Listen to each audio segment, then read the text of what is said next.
Let's talk now budget negotiations. How are those coming along? What's the timeline as we move closer and closer towards the end of the month and the proposed end of session?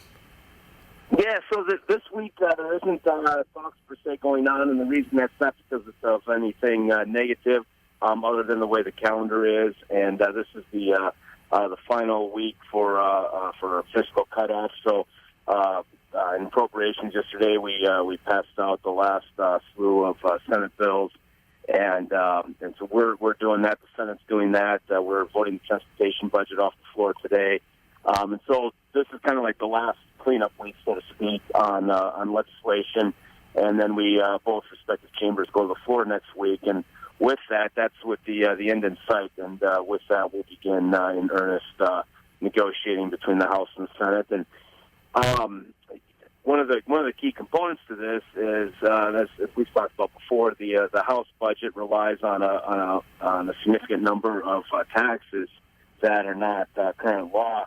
And the House Finance Committee yesterday passed those out as committee, and that was key from the standpoint that, and I agree with the Senate position, was that they were not going to negotiate a budget that was unfunded. And so the House Democrat leadership has taken the first of a couple of steps there in putting those proposals forward, which will help the overall negotiation. Right? And again, I don't agree with the taxes, but I think it was necessary for the House leadership to show that they're serious about their budget proposal, and so that those negotiations can begin with the Senate. Yeah, that was brought up by you and Dan and Tim as well on not seeing those funding sources.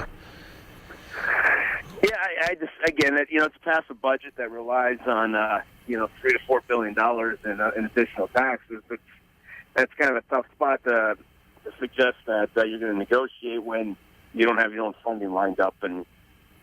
But again, the Finance Committee took that first step. Whether the Speaker brings that to the House floor for a vote remains to be seen. I suspect it won't, unless there is serious movement on a budget deal that would involve those taxes.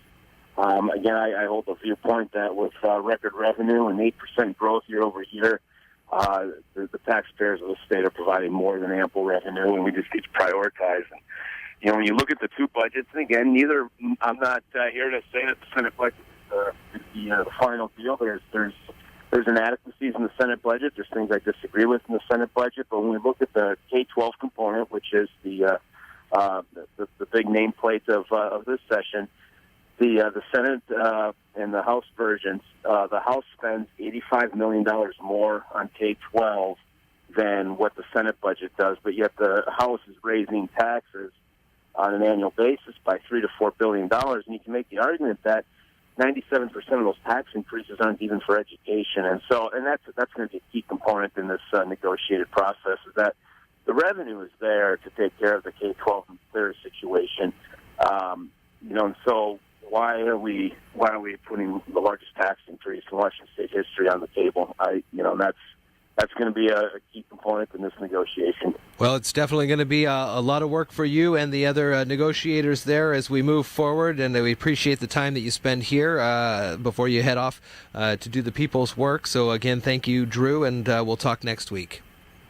Absolutely. Everybody have a great day, and go Mariners. Come on. One of these days they'll get their first win. It's an early season. All right, Drew MacEwen, good to talk to you, Drew.